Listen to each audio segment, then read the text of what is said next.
Saudara-saudara pendengar yang kami kasihi dimanapun Anda berada, Anda kembali bersama kami pada acara Telaga Tegur Sapa Gembala Keluarga. Saya Gunawan Santoso bersama Ibu Idayanti Raharjo dari Lembaga Bina Keluarga Kristen telah siap menemani Anda dalam sebuah perbincangan dengan Bapak Pendeta Dr. Paul Gunadi. Beliau adalah salah seorang pakar dalam bidang konseling dan dosen di Seminari Alkitab Asia Tenggara, Malang. Dan kali ini kami akan berbincang-bincang tentang menjadi sahabat buat suami. Kami percaya acara ini pasti sangat bermanfaat bagi kita sekalian. Dan dari studio kami mengucapkan selamat mengikuti. Menjadi sahabat Pak Paul ya. Menjadi sahabat dari suami ini tentunya kita akan mengarahkan pembicaraan kita terutama kepada ibu-ibu pasti Pak Paul ya. Nah, seringkali ibu juga dituntut menjadi sahabat buat anak. Tetapi pengertian menjadi sahabat buat suami itu secara umum lebih dahulu apa Pak? Sahabat adalah seseorang yang pertama-tama akan mendampingi. Dan yang kedua, sahabat adalah seseorang yang akan bisa melengkapi. Jadi kira-kira kita akan melihat dua hal ini dalam kelima hal yang bisa dilakukan oleh seorang istri buat suaminya. Apakah hal itu tidak sama dengan salah satu peran yang dipercayakan oleh Tuhan kepada istri terhadap suaminya? Tepat sekali Pak Gunawan. Jadi Tuhan memang memberikan peranan khusus kepada istri, yaitu yang kita bisa lihat di kitab Kejadian bahwa si istri itu akan menjadi seorang penolong yang sepadan bagi suaminya. Nah, memang di Alkitab tidak dijabarkan apa itu maksudnya penolong, tapi saya kira melalui realitas kehidupan sehari-hari kita bisa menimba dan menyimpulkan beberapa hal yang bermanfaat bagi para istri untuk mendengarnya. Nah, untuk bisa menolong, untuk bisa menjadi sahabat, itu yang paling penting dituntut dari seorang istri, itu apa Pak? Yang mendasari ke 5 hal yang akan kita bahas pada hari ini adalah pertama-tama seorang istri perlu mengerti suaminya. Mengerti karena memang seorang suami pada umumnya memiliki keunikan-keunikan yang membedakan dia dari seorang wanita. Nah, yang pertama adalah seorang istri perlu mengerti bahwa pria menghormati wanita yang stabil emosinya. Bagi pria, ketidakstabilan emosi diidentikan dengan kelemahan kepribadian. Pria ini berfungsi dalam dunia yang menuntut kestabilan emosi, yang menuntut rasionalitas, yang menuntut objektivitas, yang menuntut seorang pria mengedepankan rasionya dan mengebelakangkan emosinya. Sebab di dunia pria, seorang yang terlalu dikuasai oleh emosi cenderung dijauhi dan tidak ditoleransi oleh sesama pria. Bahkan bagi banyak pria, seseorang yang menunjukkan emosi yang terlalu kuat menjadi seseorang yang menakutkan. Sehingga reaksi pria pada umumnya adalah tidak mau dekat-dekat dengan sesama pria yang beremosi terlalu kuat. Nah, saya kira persepsi ini atau standar ini dibawa oleh pria ke dalam rumah tangganya. Sehingga pada umumnya pria akan berkeberatan kalau istrinya terlalu beremosi. Iya, padahal sudah pembawaannya seorang wanita, itu kan emosional Pak. Betul sekali Pak Gunawan. Jadi memang akan ada usaha dari kedua belah pihak ya untuk menyesuaikan diri. Nah, perempuan tidak bisa juga menyangkal kodratnya. Tapi di pihak lain akan ada hal-hal yang bisa dilakukan oleh wanita. Misalkan yang pertama adalah wanita perlu mengupayakan mengontrol emosinya sewaktu berbicara. Nah, ini tidak berarti wanita sama sekali tidak boleh menunjukkan perasaannya atau emosinya yang kuat. Tidak apa-apa.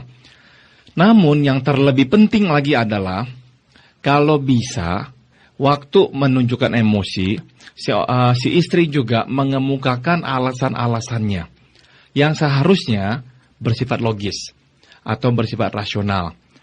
Jadi ucapan-ucapan seperti pokoknya aku merasa begini. Nah itu suatu penyataan yang sukar diterima oleh seorang pria. Aku melihatnya begini. Nah itu adalah penyataan yang juga susah dilihat oleh pria. Jadi sewaktu wanita mengemukakan argumennya, dia perlu mengemukakannya dengan rasional. Dan sebisanya mengontrol emosi sehingga tidak terlalu meledak-ledak atau meluap-luap. Sebab pada umumnya pria akan menjauhi wanita yang beremosi tinggi. Yang kedua lagi adalah, waktu seorang wanita ingin menyampaikan permintaannya, dia harus membahasakannya dengan tepat. Pria peka dengan yang namanya tuntutan. Nah, jadi sebaiknya waktu wanita meminta sesuatu, dia memintanya dengan cara yang halus, yang sopan, karena pria cenderung bereaksi terhadap yang namanya tuntutan. Jadi sampaikan permintaannya itu dengan lemah lembut. Nah, dan berikutnya adalah harus konkret. Ada hal-hal yang bagi wanita sangat mudah dicerna. Contohnya adalah kasih. Nah, wanita bisa meminta kepada pria, tolong kasihi aku. Nah, tapi bagi pria, kata kasihi aku, kata yang sangat abstrak. Pria kurang begitu mengerti hal seperti itu. Misalnya lagi, aku membutuhkan engkau di rumah. Nah, bagi seorang pria membutuhkan engkau di rumah artinya diam di rumah. Nah, tapi bisa jadi yang diminta oleh si wanita bukan secara fisik berada di situ. Tapi yang dibutuhkan oleh si istri misalnya membantunya untuk menangani pelajaran anak-anak, membantunya dalam memasak, atau bersama-sama berbicara, berbincang-bincang, dan sebagainya. Nah, itu yang dimaksud oleh wanita dengan aku meminta engkau untuk lebih sering di rumah. Nah, jadi hal seperti ini perlu dikonkretkan. Pria tidak begitu bisa ya memahami isi hati wanita yang bagi pria abstrak. Oleh karena itu penting bagi seorang pria mendapatkan penjelasan-penjelasan yang konkret seperti ini. Tapi kenyataannya Pak Pol ya, kalau si istri itu terlalu emosional ya, terlalu emosi maksudnya, itu si pria seringkali menjauhi begitu Pak Pol. Ya rasanya nggak suka gitu dengan istri yang emosi begitu. Seringkali pria menjauhi wanita yang beremosi tinggi. Pada masa berpacaran, wanita mungkin berpikir, oh pacarku tidak berkeberatan. Kenyataannya adalah dia berkeberatan. Namun karena frekuensi pertemuan itu tidak intensif, karena tidak ketemu setiap jam pada masa berpacaran, si pria tidak terlalu merasakan dampaknya. Namun setelah dia serumah dan dia mulai melihat emosi si wanita yang turun naik, kecenderungannya adalah pria itu akan melarikan diri. Dia tidak sanggup menghadapi emosi yang begitu kuat. Jadi daripada dia menghadapinya dan kewalahan, kecenderungan pria adalah menghindar.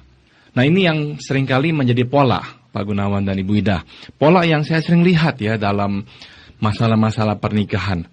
Di mana si pria akhirnya menghindar, si wanita mengejar. Mengejar agar si pria itu menemani dia, sabar menunggu dan menghadapi emosinya. Si pria nggak bersedia, kebanyakan pria itu akan melarikan diri. Selain dari hal emosi, hal apa lagi Pak Pol yang perlu diperhatikan? Seorang istri perlu mengerti bahwa pria tidak siap dan tidak menyukai kejutan. Nah, apa yang dimaksud dengan kejutan di sini? Kejutan adalah perubahan mendadak dari sesuatu yang sudah rutin. Pada umumnya, ini tidak semua pria seperti ini ya. Pada umumnya pria menyukai hal-hal yang sudah bisa diantisipasi. Hal-hal yang memang sudah terencana. Waktu si wanita misalnya dengan tiba-tiba berkata, ada satu hal yang mengganggu saya ingin ngomong dengan kamu. Nah, bagi seorang pria, pembicaraan itu sudah mengejutkan dia. Dia pulang ke rumah, mengharapkan situasi di rumah seperti kemarin misalnya. Tiba-tiba si istri marah atau tiba-tiba si istri nangis, sedih. Nah, sekali lagi itu adalah suatu perubahan yang tak diantisipasinya. Nah, bagi pria, hal seperti ini membuat dia sangat-sangat tidak nyaman. Nah, dalam ketidaknyamanan, pria cenderung mengkerut. Atau saya boleh menggunakan istilah seperti keong, pria itu akan memasukkan kepalanya ke dalam rumah keong itu. Dengan kata lain, si pria akan tiba-tiba mematikan reaksinya, tidak mau meladeni si istri. Malahan bisa-bisa ya, dalam kasus-kasus yang lebih ekstrim, si pria ini akan bereaksi dengan kemarahan. Akan malah memaksa si wanita untuk tidak menceritakan atau tidak ngomong lagi. Dan memaksanya untuk diam. Nah, kenapa pria cenderung berbuat seperti itu? Karena sekali lagi, dia tidak begitu biasa ya, tidak begitu nyaman dengan perubahan mendadak. Nah, pria mempunyai satu kebutuhan, yaitu kebutuhan untuk menguasai keadaan, mengontrol situasi. Sewaktu si istri tiba-tiba marah atau gara-gara soal pelajaran anak, tiba-tiba si istri mulai berteriak-teriak. Nah, hal itu membuat suasana tidak terkontrol. Nah, pria tidak suka dengan yang namanya tidak terkendali. Jadi dia berusaha menciptakan suasana yang terkendali. Nah, jadi kalau saya boleh berikan masukan kepada para ibu di sini, jika ada masalah, rencanakan waktu untuk berbicara dengannya. Artinya, jangan secara tiba-tiba langsung melontarkan problem itu di muka si pria dan memaksa si pria langsung untuk menghadapi atau menjawabnya. Jangan. Saran saya adalah katakan kepada suami, ada yang ingin saya bicarakan nanti malam, apakah boleh? Atau kalau misalnya malam ini kurang begitu cocok, kapan kita bisa berbicara? Saya membagikan pengalaman saya sendiri ya, Pak Gunawan dan Ibu Ida. Istri saya mencoba memahami saya dalam hal ini. Tapi sekarang pun ya, kalau istri saya berkata, ada yang ingin saya bicarakan nanti malam, saya sudah langsung memberikan reaksi menutup diri. Jantung saya sudah mulai berdebar-debar dengan lebih cepat, dan saya sudah membayangkan bahwa nanti malam akan ada pembicaraan yang serius, dan saya sudah takut. Karena apa? Pembicaraan yang serius berarti apa? Kemungkinan emosi akan keluar, kemungkinan ada pertengkaran atau perselisihan. Jadi meskipun istri saya sudah mencoba menghaluskan bahasanya dengan berkata ada yang saya ingin bicarakan, dan dia tidak langsung mengutarakannya, tetap saya sudah bereaksi begitu. Nah, saya masih ingat sekali dulu-dulunya waktu istri saya langsung mengeluarkan unek-uneknya tanpa saya siap untuk menghadapinya. Kecenderungan saya adalah saya mengkerut. Saya mendiamkan dia, saya tidak meladeni dia. Nah, itu membuat dia tambah panas, tambah marah, akhirnya jadinya bertengkar. Nah, kami menemukan cara yang lebih cocok untuk kami. Dan mudah-mudahan ini bisa juga diterima oleh para pendengar. Iya, mungkin juga ada kekhawatiran dari kaum pria, suami itu adalah kalau disodori masalah secara tiba-tiba, kita tidak siap dengan jawabannya, Pak Paul. Dan itu cukup memalukan gitu loh. Padahal kita kan menghindari untuk seperti dipermalukan dengan cara seperti itu. Betul sekali Pak Gunawan. Pria ingin dilihat mampu atau sanggup. Jadi sewaktu diperhadapkan dengan sesuatu yang tak bisa dikuasainya, dia menjadi sangat kewalahan. Dan dalam kewalahan itu ya kurang bisa rasional. Malah misalnya memaksa si wanita untuk diam atau malahan menegaskan posisinya sebagai seorang suami. Jadi si istri harus tunduk kepadanya. Gitu. Pak Pol, memang kenyataannya seorang laki-laki itu demikian ya. Keras gitu ya. Bagaimana sikap seorang istri jikalau suaminya memang kalau ada masalah itu rasanya menghadapi itu dengan marah. Apakah si istri itu bijaksana kalau masalah diatasi sendiri? Kalau ada hal-hal yang bisa diatasi sendiri dan memang tidak berkaitan langsung dengan si suami, saya kira nggak apa-apa. Jadi suami memang mempunyai batas sampai seberapa jauh dia bisa mengatasi stres. Kalau seorang istri menyadari bahwa inilah batas si suami, dan dia sadari malam itu waktu si suami pulang wajahnya sangat tegang, dia sangat letih, Atau dia tahu bahwa topik ini bisa langsung memicu kemarahan si suami. Nah, saya kira si istri berhikmat kalau dia akhirnya memutuskan lebih baik tidak saya sampaikan dulu sekarang. Mungkin nanti setelah beberapa hari situasi sudah reda dan waktunya sudah cocok, baru saya sampaikan. Saya kira itu hal yang baik. Itu adalah hikmat. Karena apa? Karena satu hal yang perlu kita sadari juga adalah suami tidak merasa berkewajiban mengetahui semua hal. Nah, kadang-kala ada satu kesalahpahaman di pihak kita, yaitu saya harus memberitahukan semuanya. Tidak, sebab cukup umum ya, pria berpikiran bahwa hal-hal rumah tangga itu adalah wewenang istri. Hal-hal di luar yang berkaitan dengan pekerjaan dan sebagainya adalah wewenang saya atau tanggung jawab saya.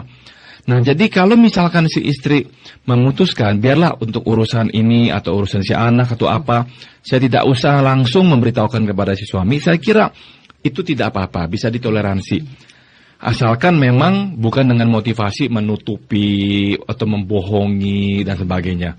Jadi dalam pengertian memang mencari waktu yang lebih tepat dan ini memang bukan waktunya, saya kira itu bijaksana. Tidak apa-apa ya Pak Pol ya. Sama jadi sekali tidak apa-apa. Masalah itu nanti sudah selesai, sudah beres, baru diceritakan. Boleh. Dan kebanyakan dia tidak berkeberatan. Kecuali saat itu setelah kita ceritakan, suami itu berkata, saya berkeberatan, lain kali saya lebih mau diberitahukan dari awalnya. Nah, tapi kita atau saudara-saudara yang wanita bisa berkata, saya ini takut kalau saya bicarakan langsung reaksimu akan begitu keras.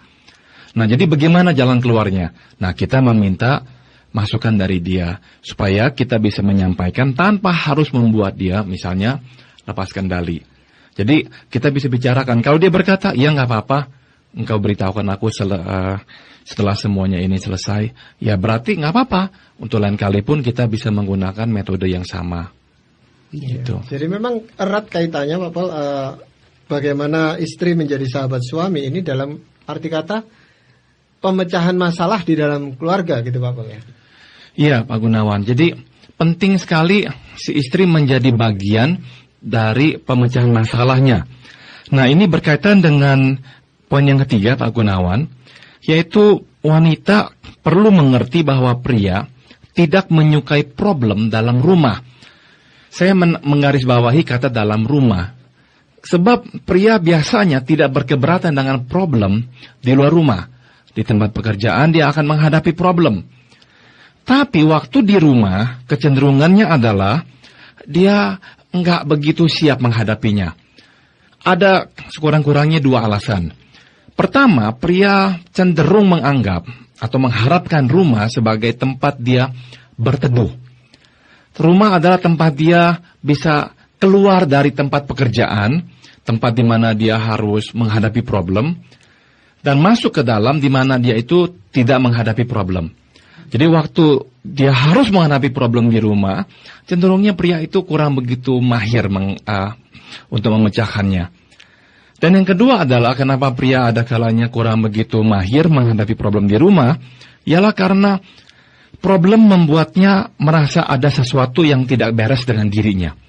Waktu si istri memunculkan masalah dengan dia, mengkritiknya, meminta dia bahwa dia kurang berlaku ini, dia kurang berbuat ini, si suami akan merasa bahwa ada yang kurang pada dirinya, ada yang perlu diperbaiki. Nah, pria tidak suka dengan hal itu. Pria cenderung menginginkan dirinya dilihat sanggup, mampu mengatur dan mengatasi semuanya. Nah, sewaktu dia mendengar komentar-komentar seperti ini, cenderungnya adalah dia bersikap defensif atau membela diri. Nah, itu bagaimana secara konkret itu Pak Pol? Wanita atau istri itu harus bersikap apa itu terhadap suaminya tatkala problem itu ada memang, betul-betul ada. Yang pertama adalah dia bisa mengungkapkan masalah atau ketidakpuasannya dalam kemasan positif. Artinya, daripada berkata, kamu perlu begini, kamu begini memang, gara-gara inilah kamu begini. Nah, itu kemasan negatif. Kemasan positif adalah, saya kira ini kita perlu perbaiki agar hubungan kita bisa makin baik. Saya kira kita perlu ini lakukan agar, nah jadi kita kemas dalam nada yang positif. Yang berikutnya, hindarkan kata-kata tuduhan yang tadi saya sudah singgung. Mengatakan bahwa suami ini begini, suami itu begitu, kamu memang begini, kamu seharusnya begitu. Jadi kata-kata tuduhan cenderung memancing reaksi membela diri. Dan yang ketiga adalah fokuskan dampak persoalan itu pada diri saudara ya. Bukan apa itu yang keliru atau yang salah dilakukannya. Jadi maksudnya daripada berkata, engkau tidak melakukan ini, engkau begini-begini. Nah lebih baik si istri berkata, waktu engkau begini, aku merasa begini. Contohnya, waktu engkau pulang malam tidak menelponku dan aku sudah memintamu untuk menelponku, aku takut ada apa-apa denganmu dan membuatku khawatir. Aku tidak bisa konsentrasi, aku tidak bisa mengajar anak-anak, aku tidak bisa memberikan diriku kepada anak-anak gara-gara terus tegang memikirkan kamu. Jadi tolong bantu aku dengan menelpon aku. Jadi dengan kata lain, dia mencoba untuk tidak memfokuskan atau menyerang si suami, namun memfokuskan pada dampak perlakuan suami terhadap dirinya itu. Saya rasa itu akan menjadi sulit buat istri atau wanita itu kalau si suami itu yang menjadi sumber problem itu Pak Paul. Kalau memang suaminya yang menjadi sumber problem, saya kira ceritanya memang akan sangat berbeda Pak Gunawan. Jadi yang kita bicarakan adalah dalam pengertian ada niat baik dari kedua belah pihak. Dan ada rasa kepedulian dan cinta kasih yang tinggi antara kedua belah pihak. Kalau suaminya sudah menjadi problem misalnya, dia sengaja ada perempuan lain, dia berjudi dan sebagainya, dia tidak bertanggung jawab, main dengan teman-temannya, malam pulang semaunya. Saya kira dalam konteks seperti itu yang kita bicarakan tidak terlalu efektif. Betul. Iya. Memang di dalam persahabatan harus ada timbal balik itu. Tepat sekali. Terjalin suatu persahabatan itu. Betul sekali. Betul sekali. Nah, bagaimana Pak Pol sikap istri untuk mendampingi suami di dalam misalnya usaha atau di dalam pergaulan? Yang keempat jadi begini Bu Ida. Wanita perlu mengerti bahwa pria mengharapkan istrinya menjadi sahabat. Dan sahabat berarti ini dia, tidak meragukan pertimbangannya. Ya, jadi maksudnya apa? Waktu berbeda pendapat, jangan menyerangnya secara frontal. Karena kalau kita menyerangnya dengan frontal, kita ini seolah-olah nggak lagi percaya pada pertimbangannya. Ya, kalau misalnya tidak setuju, saya anjurkan si istri misalnya ya, mengajukan beberapa pilihan untuk dipertimbangkan. Ya, bagaimana kalau begini? Bagaimana menurutmu kalau begini? Jadi berikan 2 atau 3 pilihan sehingga si suami bisa memikirkannya. Yang berikutnya tentang sahabat. Sahabat berarti si istri membantunya untuk berhasil dalam usahanya. Pria berharap si istri ini menolong dia, tidak menghambat dia dalam karirnya. Jadi misalkan untuk urusan pekerjaan jika tidak setuju ya, saya sarankan si istri untuk meminta izin. Boleh nggak saya memberikan pendapat saya? Dan tekankan bahwa ini untuk kepentingan dia, bukan untuk kepentingan si istri. Jadi suami itu memang cenderung tidak suka kalau si istri seolah-olah mencampuri urusan pekerjaannya dan mengatur-ngatur dia di tempat pekerjaan. Jadi tanya, boleh nggak saya berikan pendapat? Dan tekankan ya, ini untuk kebaikan engkau, untuk kebaikan usahamu. Setelah itu diam. Jangan memaksa si suami untuk menuruti pandangannya. Nah, sekali 2 kali mungkin si suami itu akan nggak menghiraukan ya. Dia percaya pandangannya lebih baik. Tapi setelah misalnya 1-2 kali ternyata si istri yang betul, kemungkinan besar untuk lain kalinya waktu si istri memberikan pandangan, dia lebih bersedia untuk menerimanya. Ya, pria cenderung berpikir bahwa dunia pekerjaan dunia dia. Jadi dia yang mengerti. Dan yang terakhir tentang pekerjaan ini, tentang sahabat, si suami mengharapkan si istri menghormatinya di hadapan orang lain. Nah ini penting, tadi Pak Gunawan sudah menyinggung, yaitu pria peka dengan dipermalukan, apalagi di depan orang lain. Jadi saya mengimbau ya kepada para istri, jangan berselisih pendapat dengan suami di muka umum. Itu memalukan si suami. Kenapa? Sebab dia merasa dia kepala. Waktu si istri seolah-olah di depan orang berselisih, tidak setuju dan mengatakan dia salah, itu memalukan dia sekali. Dan itu akan menghancurkan harga dirinya dan seringkali akhirnya membuahkan pembalasan dalam bentuk yang lain. Juga sebaliknya ya Pak Pol ya. Si suami Jangan berbuat hal yang sama kepada si istri. Tepat, sudah pasti. Sudah pasti. Bagaimana dengan hubungan seks gitu Pak Pol antara suami dan istri? Kan istri juga berperan sebagai sahabat di sana. Tepat sekali Pak Gunawan. Jadi yang kelima adalah wanita harus mengerti bahwa pria menikmati seks sebagai kepuasan fisiknya dan menggunakan seks sebagai wadah pernyataan kemesraannya. Ya, jadi biarkan suami menikmati tubuh saudara. Dan ini tidak identik dengan memanfaatkan diri saudara. Ya memang pria sangat bahagia kalau si istri bisa berpartisipasi dalam hubungan seksual dengannya. Terimalah ya kemesraan seksualnya sebagai kemesraan romantis. Ada istri yang salah sangka ya, engkau hanya memakaiku sebab kalau tidak hubungan kau tidak begitu mesra. Pria kurang mampu menunjukkan kemesraan dan seringkali hanya bisa menunjukkan kemesraan dalam hubungan seksual ini. Jadi terima sebagai kemesraan romantisnya. Dan yang terakhir, sedapatnya jangan menolak kebutuhan seksualnya. Sebab penolakan atau ketidaksenangan ditafsirkan sebagai penghinaan bagi seorang pria. Jadi kalau memang sungguh-sungguh tidak bisa ya katakan apa adanya, namun sebisanya coba layani dia karena itulah yang membuat dia senang. Nah Pak Pol dalam hal ini perlukah si istri itu menawarkan diri terlebih dahulu?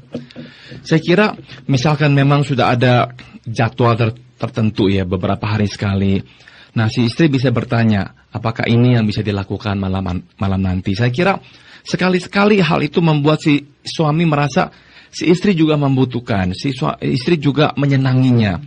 Sehingga bukan hanya dia sendiri yang meminta. Nah itu akan membuat si suami merasakan jauh lebih baik, jauh lebih senang. Ya. Itu merupakan suatu pengorbanan jelas Pak Pol buat si istri untuk menjadi sahabat. Nah kita mau dengar apa yang firman Tuhan katakan. Saya akan bacakan dari Efesus pasal 5 ayat 22. Hai istri, tunduklah kepada suamimu seperti kepada Tuhan. Karena suami adalah kepala istri sama seperti Kristus adalah kepala jemaat. Jadi pada intinya, kalau ingin menjadi sahabat buat seorang suami, yang terpenting benar-benar mencoba menghormati dia. Menghormati pikirannya, permintaannya, keinginannya. Dan sewaktu si istri mulai mengedepankan keinginan si suami, biasanya itu akan direspons dengan positif oleh si suami. Jadi mulailah dengan mengedepankan dan menundukkan diri di hadapan suami. Ya, jadi itulah tadi pesan firman Tuhan yang tentunya sangat berguna bagi kita sekalian. Demikian tadi saudara-saudara, Anda telah mengikuti sebuah perbincangan kami dengan Bapak Pendeta Dr. Paul Gunadi dalam acara Telaga, Tegur Sapa Gembala Keluarga. Dan kami baru saja berbincang-bincang tentang menjadi sahabat buat suami. Bagi Anda yang berminat untuk mengetahui lebih lanjut acara ini, kami persilakan Anda mengirim surat Anda ke Lembaga Bina Keluarga Kristen atau LBKK Jalan Cimanuk 58, Malang. Akhirnya dari studio, kami ucapkan terima kasih atas perhatian Anda dan sampai jumpa pada acara Telaga yang akan datang.